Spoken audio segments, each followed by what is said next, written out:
하여 주시기를 간절히 빌고 원하며 예수님의 이름으로 기도합니다. 아멘. 자, 오늘 민수기 3장의 내용을 함께 살펴봅니다. 3장에서는 두 가지의 인구조사가 이루어지는데 1개월 이상 된 모든 이스라엘 남자들을 계수를 하게 됩니다. 이 아이들, 특별히 이스라엘의 장자들을 이제 조사하게 되는데요. 그 수가 우리 40절 이하에 한번 좀 가보시면요. 이스라엘 자손의 처음 태어난 남자를 1개월 이상으로 다 계수하여 금명수를 기록하라 했더니 43절 보시면은 22,273명 이렇게 나오죠. 보이시나요? 네, 그렇게 이제 숫자가 나왔습니다. 그런데 레위인들의 레위인들을 이제 또 조사를 두 번째 인구 조사로 하게 되는데 역시 1개월 이상 된 남자로서 레위 지파 남자들을 숫자를 카운트를 해보니까 22,000명이 나온 겁니다. 물론 여러분들이 꼼꼼하게 성경을 읽어보면 성경에 오늘 이 3장의 내용 세 자손 게르손, 무라리, 고앗 자손의 그 숫자를 합하면 22,300명이 나옵니다. 별로 관심 없죠? 그 300명이 차이가 있는 거예요. 원래 15절 말씀에 1개월 이상 된 남자를 다 계수하라 해놓고 그 합이 몇 명이 나오냐? 여러분들이 이제 성경에 보시는 대로 그 합이 22,000명이다. 이렇게 이제 그 숫자가 카운트가 됩니다. 어디에 나와요? 39절을 보시면 39절 끝에 보시면 모두 22,000명이었더라. 근데 앞에서 그 세 자손의 계수된 숫자를 합하면 22,300명이 나오거든요. 이걸 가지고 이제 학자들이 이제 우리가 이해하기엔 좀 어려운 부분인데 이 민수기 성경을 필사한 자가 그 히브리어로 3을 의미하는 샬롯이라고 하는 이 단어를 거기에 가운데에 해당되는 라메드를 빠뜨려서 쉐시라고 하는 단어로 필사를 한 거예요. 쉐시는 이게 우리가 아는 대로 그 3이라는 숫자가 빠져버리는 거죠. 그래서 이 6을 의미하는 쇠시로 바뀌면서 이 3이라는 숫자가 그 의미하는 그 숫자가 이제 잘못 베껴진 거다. 이제 이렇게 이제 보는 겁니다. 저도 헷갈리네요. 하여튼 헷갈리게 해놓은 겁니다. 그래서 여러분들이 요거에 대해서 성경이 이게 뭔가 문제가 있는 거 아니냐 이렇게 생각하실 필요는 없습니다. 어떻든 1개월 이상 된 남자의 개수를 22,000으로 잡고 이스라엘 장자들의 숫자는 22,273명이니 몇 명이 이스라엘 이 남자 1개월 이상 된 이스라엘 남자들이 273명이 더 많잖아요. 그러니까 그 273명에 해당되는 그 한 사람당 5세겔을 계산해 가지고 그것을 속전을 드리게 해서 그러니까 이스라엘 전체의 장자들 1개월 이상 된 장자들을 대표하는 자들로 이제 레위인들 22,000명을 하나님이 이제 선택하시게 된 겁니다. 자, 이제 서론적으로 좀 말씀을 드렸고요.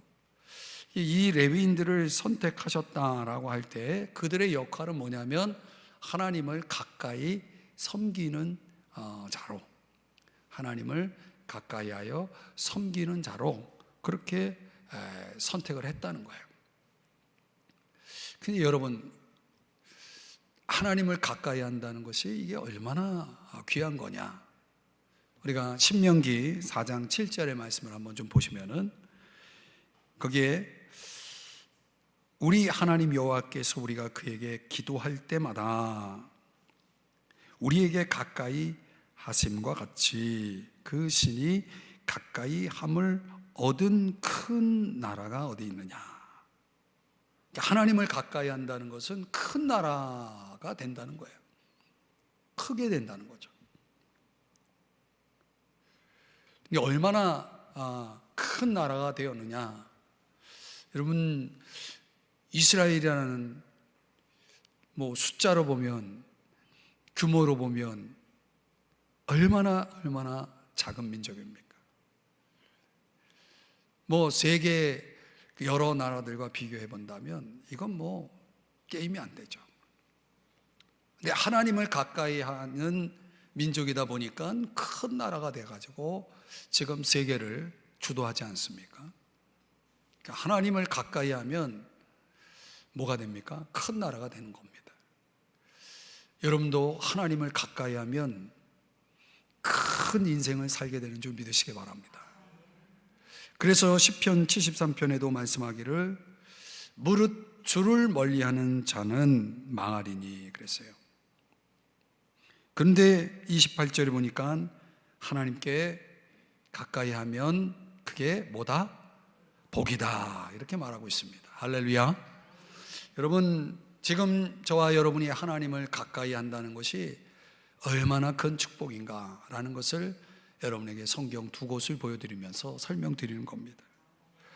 근데 이스라엘 백성 그 전체를 놓고 봤을 때 그 안에서도 하나님을 가까이 하도록 부름받은 사람들이 누구냐? 제사장들과 레위 자손들이라는 거죠.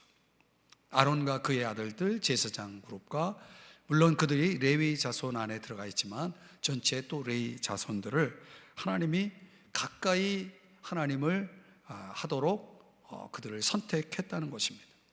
그래서 오늘 이 본문 속에서 저와 여러분이 묵상해야 될 관점이 이겁니다. 하나님을 가까이 한다는 것이 얼마나 복된 일이냐. 그런데 그 하나님을 가까이 하는 자들에게는 세 가지가 요구됐다는 거예요. 그 세 가지가 있을 때 하나님을 가까이 하는 게 복이 된다는 거예요. 첫 번째는 구별됨입니다. 자, 우리 3절 말씀 한번 다 같이 읽어보겠습니다. 3절 시작. 이는 아론의 아들들의 이름이며 그들은 기름 부음을 받고 거룩하게 구별되어 제사장 직분을 위임받은 제사장들이다. 하나님을 가까이 하는 자들을 하나님은 뭐 하시냐면 구별하신다는 거예요. 거룩하게 구별하신다.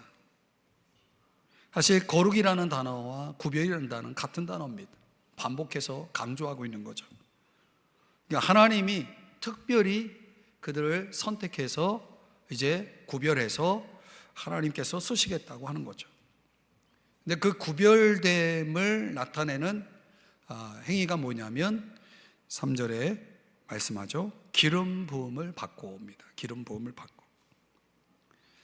우리가 이 기름 부음이라고 하는 것은 문자적으로는 말 그대로 관용, 하나님이 쓰시겠다라고 하는 사람들에게 붓는 기름, 관유를 그에게 붓는 것입니다. 그래서 그 기름 부음을 통해서 이제 내가 너를 쓰겠다라고 말씀하시는 겁니다. 근데 그 기름 부음이 신약 시대에 와서 무엇으로 그 의미를 설명해 주냐면 성령 받음을 의미합니다. 예수님도 그러하셨죠. 사도행전 10장 38절에 보면 예수님이 공적 사역을 시작하실 때에 그에게 무엇이 있었냐면 성령과 능력을 기름 붓듯 하셨으며, 그러니까 하나님을 가까이 하는 자에게는 뭐가 주어지냐면 성령이 주어지는 거예요. 거기서부터 시작되는 거죠. 그 성령이 무엇과 함께 역사하냐면 능력과 함께 역사하는 거죠. 그 성령과 능력이 기름 붓듯 하셨음에 이제 예수님을 통해 나타난 그 수많은 역사들, 사역들이 이루어졌다는 것이에요. 그럼 오늘 하나님께서 하나님을 가까이 하는 자들을 구별하시는 방법이 뭐냐면 성령을 주시는 거거든요. 할렐루야. 그 성령이 무엇과 함께 임하시냐면 능력과 함께 임하시는 거예요.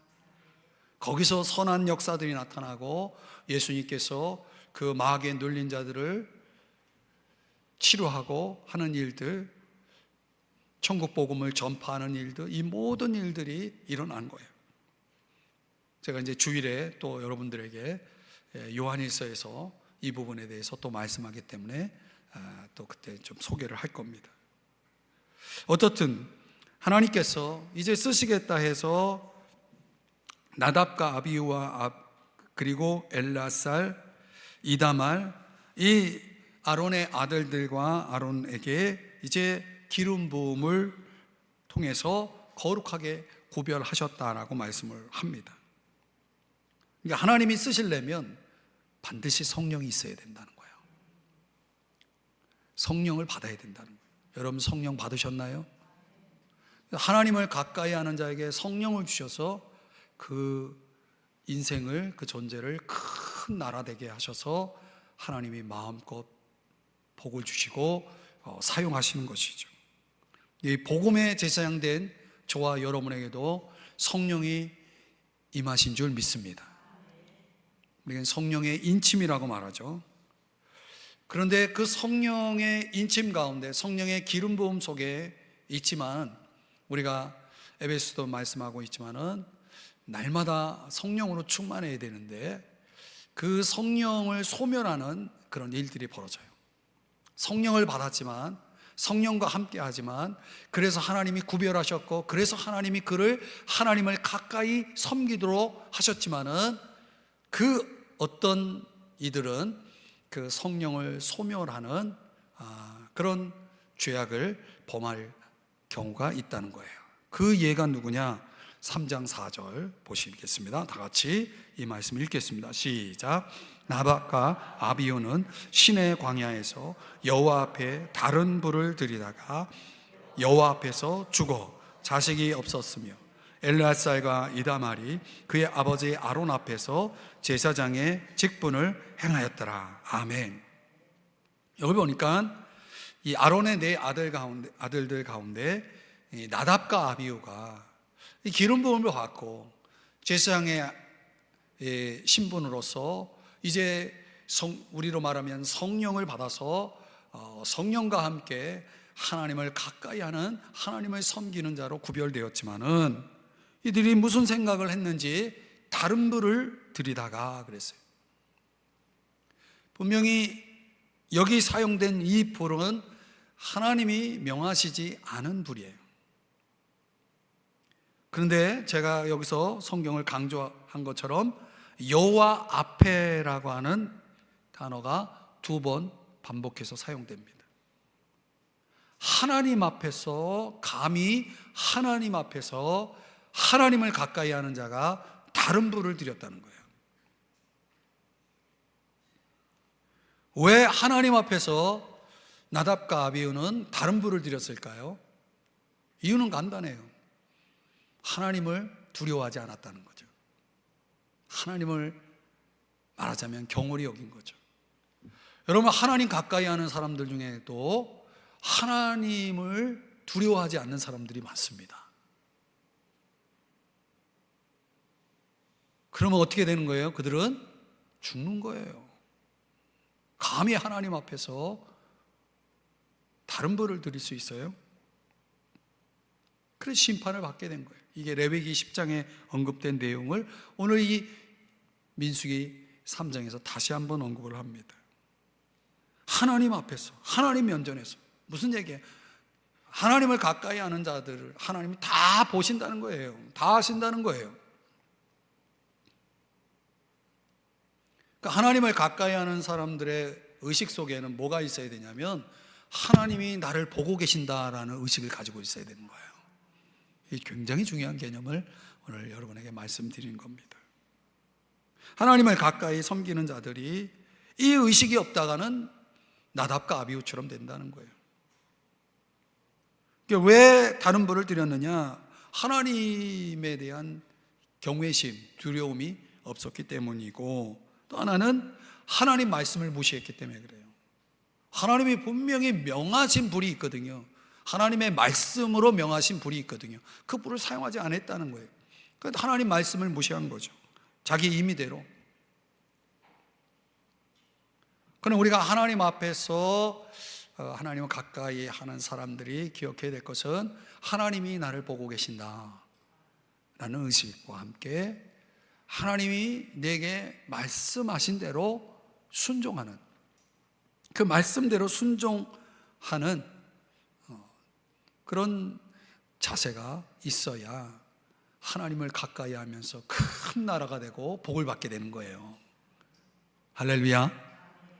누가복음 1장 5절 이하에 보면은 여러분 세례 요한의 아버지 누굽니까? 사가랴의 이야기가 나오죠.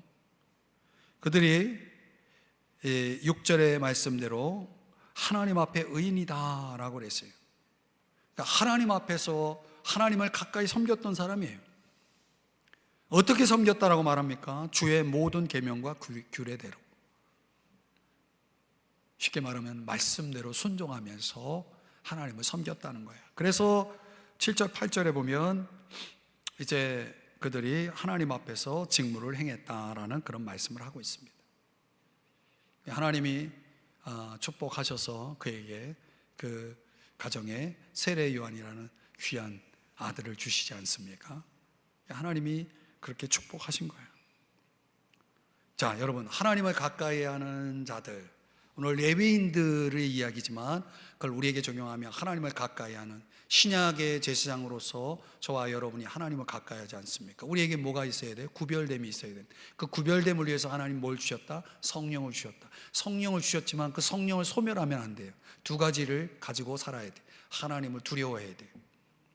하나님 의식이 있어야 되고, 또한 하나님 말씀대로 순종하면서 그런 구별됨, 그런 성령 충만한 삶을 통해서 하나님이 주시는 큰 은혜와 축복을 누리기를 주의 이름으로 축원합니다. 두 번째로 오늘 이 하나님을 가까이 하는 자들에게 요구하는 게 뭐냐면 봉사하라는 거예요. 봉사하시나요, 여러분? 3장 6절의 말씀을 다 같이 읽겠습니다. 시작. 레위 지파는 나아가 제사장 아론 앞에 서서 그에게 시종하게 하라. 이게 왜 구별했느냐, 그들을 왜 선택했느냐. 여기 나아가라고 하는 단어는 문자적으로는 가까이 불러내요, 이리 와라, 이 얘기입니다. 그래서 아론 앞에 서서 그랬죠. 아론 앞에 서서 그에게 시종하게 하라. 서서라고 하는 것은 겸손을 얘기하고, 또 아론 앞에 서다라고 하는 것은 이제 아론에게 협력한다라는 의미가 있습니다. 이 봉사라는 것이 두 가지가 요구되는 거죠. 시종, 봉사라고 하는 단어를 사용하고 있는데 이 봉사의 자세가 두 가지가 있어야 된다. 겸손이 있어야 되고 협력하는 자세가 있어야 됩니다. 누구에게요? 아론에게 협력해야 돼요. 레위 이 자손들이 하나님 앞에 가까이 하도록 선택이 되었을 때 그들의 역할은 협력하는 역할이거든요. 제사장들이 해야 될 역할과 레위 지파들이, 레위 자손들이 하는 역할이 참 차이가 있는 거죠. 제사장들은 하나님 앞에 제사를 집행하는 역할을 주로 했다면 레위 지파들은, 레위 자손들은 뭘 했냐면 하나님 앞에 제물을 드릴 때 그 제물을 잡는 일들을 옆에서 아론이 제물을 잡을 때 그 많은 제물을 어떻게 혼자서 잡아요? 그러니까 레위 자손들이 옆에서 제물 잡는 일을 도와줬고, 또 백성들이 해야 할 일들 가운데 여러 가지 일들이 있었지만은 회막과 관련돼서 백성들이 다 할 수 없는 일들을 대표로 한 일이 뭐냐면 성막을 거두고 성막을 옮기고 성막을 세우고 하는 일들은 이 레위 자손들이 했다는 거예요.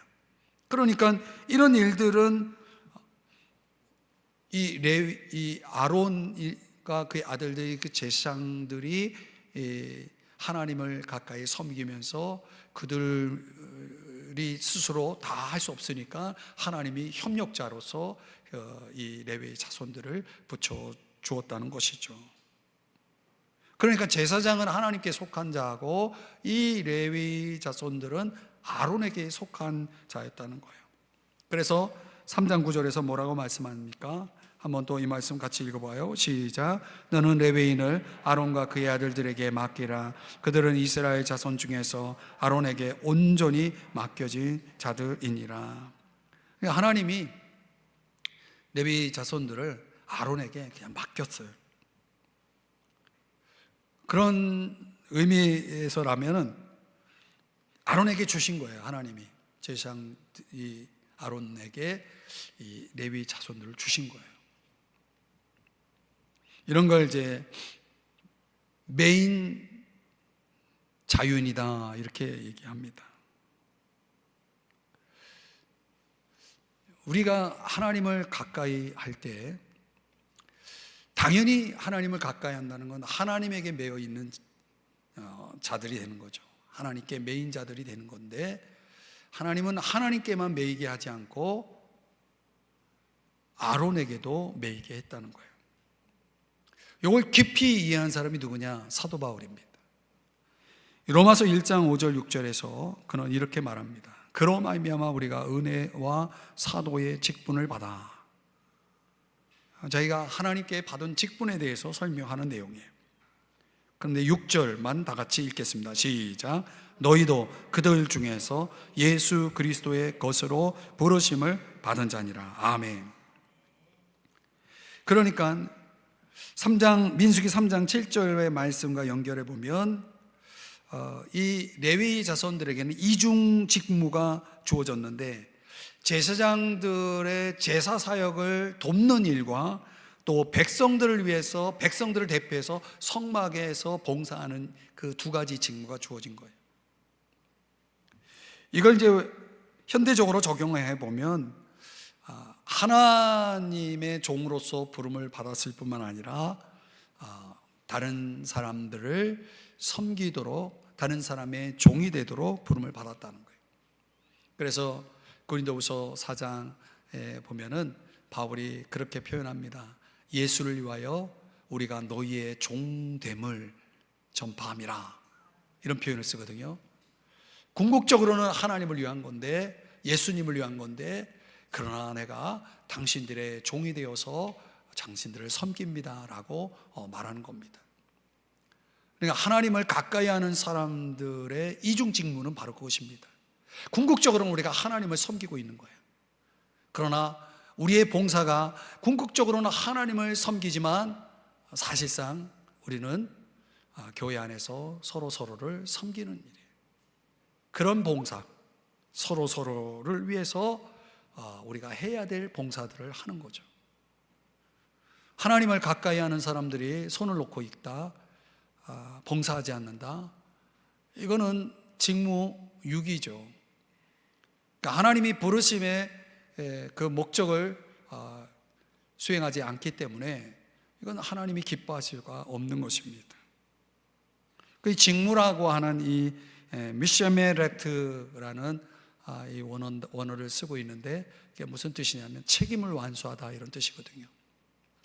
하나님이 우리를 하나님을 가까이 하도록 예수 그리스도의 것으로 우리를 부르셨다면 저와 여러분은 책임이 주어지는 거예요. 동시에 하나님을 가까이 하는 특권이 우리에게는 우리의 직무, 우리에게 각각의 직무를 수행하라는 책임이 주어진 거죠.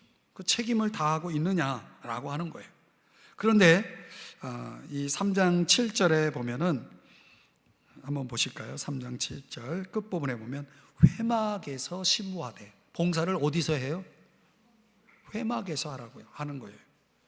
봉사라는 것이 교회 안에만 있습니까? 교회 밖에도 있죠. 그러나 여기서 강조하고 있는 것은 회막에서 심우하라는 거예요. 교회 봉사를 강조하고 있는 거예요. 어떤 분은 교회 봉사는 안 하고 바깥에서만 봉사해요. 물론 그 봉사가 하나님 보실 때 하나님이 기뻐하실 봉사이기도 합니다.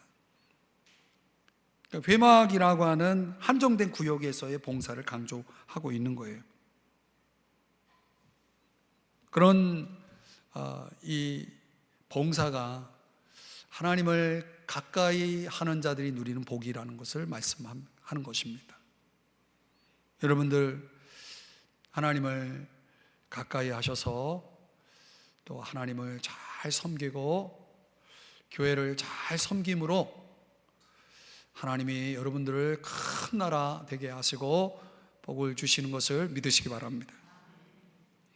우리가 이 원리대로 하면 큰 나라가 되는 것입니다. 복을 받는 것입니다.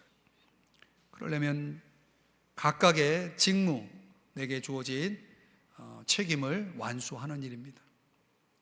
예수님은 예수님에게 주어진 직무를 완수해서 십자가에서 운명하실 때 뭐라고 말씀하셨습니까? 다 이루었다, 이렇게 말씀하잖아요. 예수님이 요한복음 17장에서 운명하시기 전에 기도를 하셨잖아요. 물론 겟세마네 동산의 기도와는 좀 다른 차원의 그 여러 기도의 제목들을 우리가 요한복음 17장에서 보게 되는데, 거기에 보면 아버지께서 내게 하라고 주신 일을 내가 다 이루어 아버지를 영화롭게 하였사오니 아버지여 나를 영화롭게 하옵소서, 이렇게 예수님이 기도를 하십니다. 아버지께서 내게 하라고 주신 일들이 우리 각자에게 다 있는 거죠. 그 일들을 이루어야 하나님 아버지를 영화롭게 하는 것이고, 그렇게 한 자들에게 하나님은 그를 또한 영화롭게 할 것을 약속하고 있는 것입니다. 여러분, 고린도전서 15장 58절에도 말씀하는 것처럼 우리가 주 안에서의 수고는 결코 헛되지 않다라고 말씀하고 있는 거예요. 우리는 천국 가는 게 목적이 아니라 상을 받는 게 목적이어야 됩니다. 목표가 되어야 된다는 거예요. 그러나 하나님 앞에 여러분이 봉사하지 않고 무슨 상이 있겠습니까? 오늘 뭐라고 말씀합니까? 봉사하라, 심오하게 하라, 봉사하게 하라 그러잖아요. 봉사를 하셔야 됩니다. 할렐루야. 봉사를 안 하고 계신 분들 찔리시죠? 여기는 다 봉사하시는 분들만 오신 것 같은데, 여러분들이 어떤 역할이든 하나님의 부름에 순종하셔야 됩니다. 마지막으로 세 번째는 소유권입니다. 소유권. 12절 말씀을 우리 한번 나같이 읽겠습니다. 시작. 보라, 내가 이스라엘 자손 중에서 레위인을 택하여 이스라엘 자손 중에 태를 열어 태어난 모든 자를 대신하게 하였은즉 레위인은 내 것이라. 아멘. 레위인은 누구 것이다? 내 것이다, 이렇게 하나님께서 강조를 하십니다. 그렇다고 레위인들만 하나님의 것입니까? 아니죠. 이스라엘 백성 전체가 다 하나님의 것이죠. 그런데 내 것이다 라고 하는 걸 왜 강조하느냐? 왜 레위인들이 이스라엘 백성들을 대신하여 이제 하나님의 것이 되어서 전적으로 하나님을 위해서 살게 하셨다, 이렇게 말씀을 하는 겁니다. 두 가지 이유죠. 하나는 금송아지 숭배 사건 때, 그때 그 우상 숭배 사건에 그 연루되어서 많은 이스라엘 백성들이 우상 숭배에 참여했지만 이 레위 지파, 레위 자손들만은 하나님께 헌신되었던 그 사건을 계기로 해서 하나님께서 그 레위 지파를 하나님의 것으로 삼죠. 두 번째는 창세기 49장 7절에 보면 하나님께서 이제 야곱의 예언을 그대로 성취하신 그런 의미가 있다는 것을 알 수 있습니다. 거기에 그렇게 나와 있어요. 내가 그들을 야곱 중에서 나누며, 야곱이 자기 아들들을 축복하면서 자기 아들들에 대해서 예언하면서 레위 자손들이 야곱 중에서 나누며 이스라엘 중에서 흩으리로다, 이렇게 예언을 합니다. 축복을 합니다.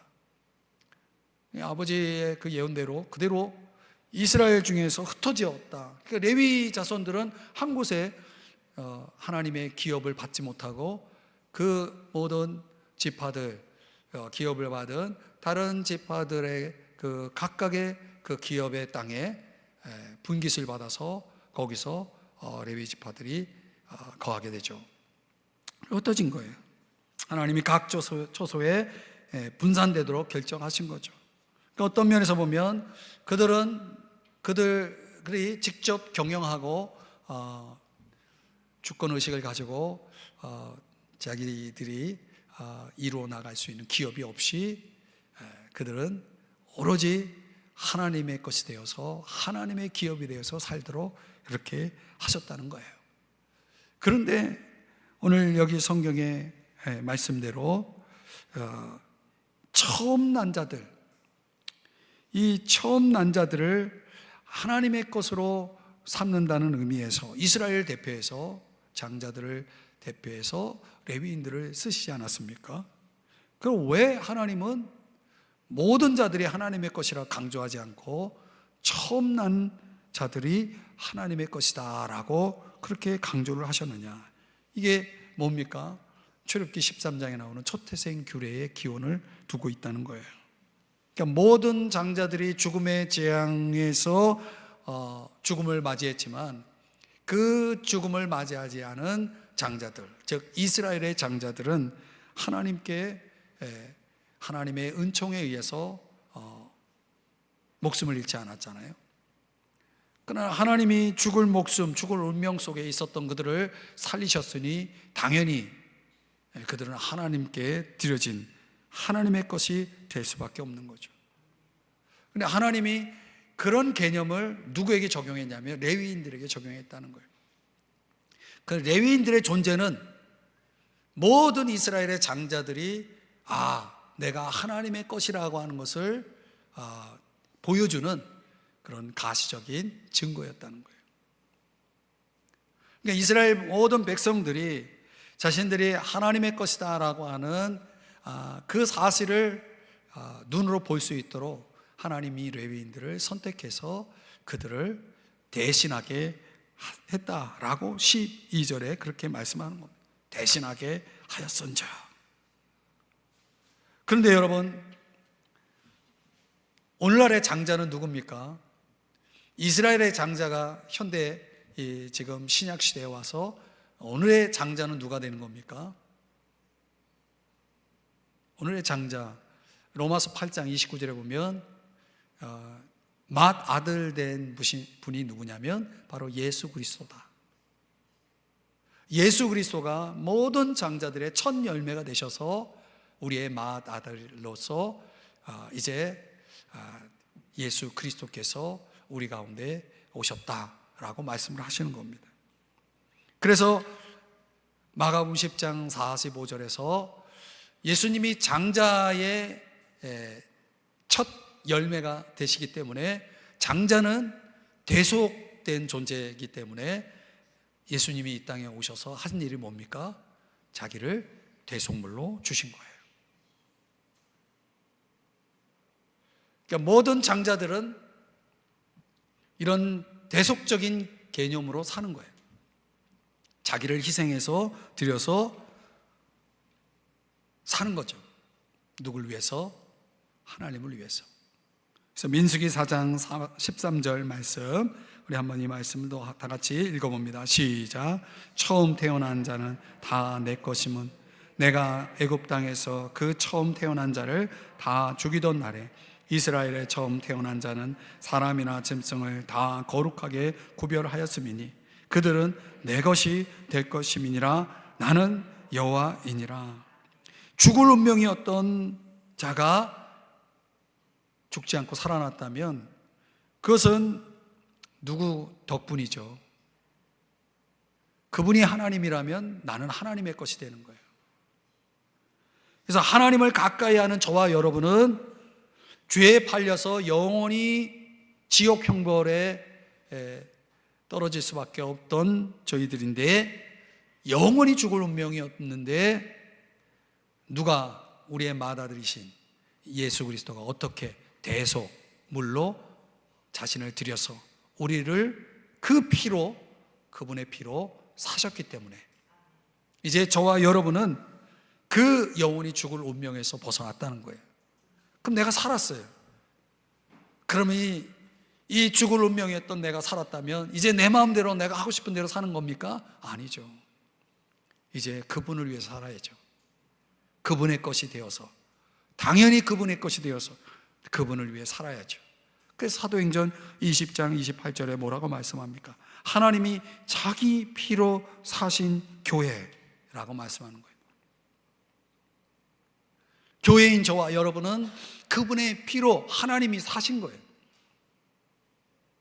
그러면 우리는 고린도전서 6장 19절 이하 20절에 말씀하는 것처럼 값으로 산 것이 된 거예요. 하나님이 저와 여러분을 그 예수의 피값으로 산 거예요. 그럼 우린 누구 것? 예, 하나님의 것이죠. 아멘. 우리는 하나님의 것입니다. 그러니 이제 우리의 몸으로 우리가 어떻게 살아야 되겠습니까? 하나님께 영광을 돌려야 되겠죠. 이걸 사도 바울이 로마서 14장에서는 이렇게 표현합니다. 우리 7절 8절 다 같이 힘있게 읽어봅니다. 시작. 우리 중에 누구든지 자기를 위하여 사는 자가 없고 자기를 위하여 죽는 자도 없도다. 우리가 살아도 주를 위하여 살고 죽어도 주를 위하여 죽나니 그러므로 사나 죽으나 우리가 주의 것이로다. 아멘. 우리는 살아도 주를 위해서 죽어도 주를 위해서, 이 바울이 이 심정으로 살았다는 거 아니겠습니까? 우리를 대신하여 십자가에 죽으시고 대속물로 자신을 주신 그 예수님을 위해서 저와 여러분이 살아야 하는 것입니다. 하나님을 가까이 하도록 부름받은 저와 여러분에게 필요한 것이 무엇이냐, 여기에 대해서 우리가 묵상을 했죠. 세 가지가 필요하다라고 말씀드렸습니다. 첫째는 구별됩니다. 하나님이 저와 여러분을 구별되게 하기 위해서 특별히 무엇을 선물로 주셨습니까? 성령을 주셨다는 거예요. 그래서 날마다 우리가 성령에 이끌려서 성령의 능력으로 살아가야 되는데, 성령의 능력으로 살아가기 위해서는 두 가지가 따라와야 된다. 뭐가 따라와야 돼요? 하나님 의식이, 하나님이 보신다는 의식, 하나님의 임재 의식이 따라와야 되는 거예요. 그리고 주의 말씀을 따르는 순종이 있어야 된다는 거예요. 그러니까 하나님을 의식하며 살아가는 사람들이 하나님을 가까이 하는 자들의 특징인 거예요. 하나님을 가까이 해도 하나님 의식 없이 사람만 의식하면 안 됩니다. 여러분, 사람 보고 신앙생활 합니까? 그러면 안 돼요. 불꽃 같은 눈으로 우리를 보고 계신 하나님을 여러분이 의식하면서 신앙생활을 해야 됩니다. 하나님이 나를 부르신 분이에요. 또 하나님이 나를 부르실 때 그냥 부르신 게 아니라 목적이 있어요. 목적. 맡은 일이 우리에게 있기 때문에 맡은 자에게 구할 것은 충성이라고 그랬잖아요. 그러니까 우리가 생명을 다하기까지 주님이 우리를 부르실 때, 천국으로 부르실 때까지 저와 여러분에겐 맡은 일을 다 이루어야 됩니다. 여러분, 지나가다가 이 공사가 중단된, 미완성된 건물도 보면 얼마나 흉합니까? 우리가 맡은 일은 있는데 하다만 일들 있으면 얼마나 보기가 안 좋습니까? 근데 우리가 그렇게 되어서는 안 되는 거죠. 좀 이것저것 하다가 끝났다, 이게 아니라 내가 다 이루었다라고 예수님처럼 고백할 수 있는, 그래서 하나님 앞에 참 잘하였구나, 이 착하고 충성된 아무개야 하면서 주님이 끌어안아 주시고 축복해 주실 그런 상을 받을 그런 존재로 우리가 하나님을 가까이 해야 됩니다. 내가 맡은 일이 뭐가 있느냐, 아직도 내가 맡은 일 손 놓고 있다 그러면 봉사하자. 여러분, 헌신해야 됩니다.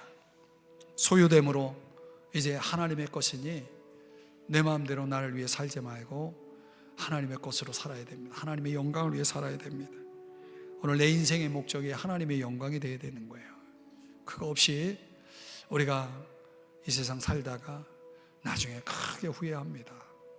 여러분, 하나님의 것, 하나님의 영광을 위해서 사십시다. 우리 모두가 그렇게 살면 하나님을 가까이 하는 우리들이 이제 하나님이 약속하신 대로 큰 나라가 되게 하시고 복이 될 것이라고 말씀하고 있는 것입니다. 오늘 우리 모두가 큰 나라 되고 하나님께 복을 받기를 예수의 이름으로 축복합니다. 기도하겠습니다. 사랑하시는 주님, 오늘의 이 말씀을 적용하여 하나님을 가까이 하는 자로 우리를 불러주셨고, 이제 하나님께서 부르심의 목적을 따라서 우리를 구별하셔서 성령을 주시고 하나님 살아계셔서 불꽃 같은 눈으로 우리를 보고 계시는 그 하나님 앞에서 하나님 의식을 가지고 살아가는 저희들 에게 도와주시옵시고, 또한 맡은 자에게 구할 것